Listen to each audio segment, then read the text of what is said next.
What's up guys, in this tutorial I will show you how to fix the Valorant failed to open descriptor file error you are getting on your PC. This should be quite an easy tutorial. For more information, click on the first link in the description below. In most cases, the Valorant descriptor file error is caused by your installed Valorant and Vanguard files, or because of your storage on which Valorant is installed.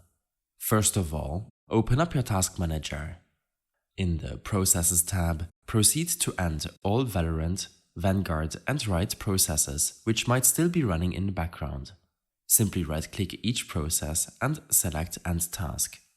When this is done, open up your Windows settings. In the Apps section, select Installed Apps. Here, make sure to filter your search by all drives and look up Vanguard.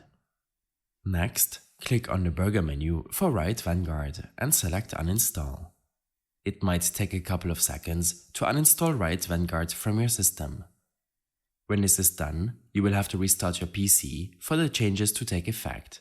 But first, in your Windows settings, navigate to the Windows Update tab. Here, download the latest update before restarting your PC. This will make sure that your OS version is not the culprit to the Valorant error you are getting. After a system restart, reopen your Riot client. When selecting to play Valorant, you will notice that the launcher will re-download the missing files, which will in turn also verify the integrity of all Valorant game files. You can then proceed to launch Valorant to see if this fixed the error. In case the problem persists, then this issue is related to your internal storage. In this case, it's suggested to reinstall Valorant to your SSD in case you have enough storage left.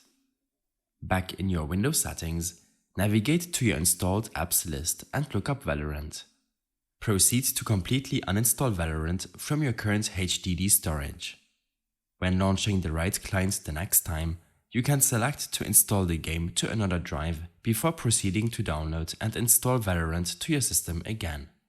In case nothing helped you out, then I suggest following the troubleshooting guide linked in the description below. I hope this helped you out.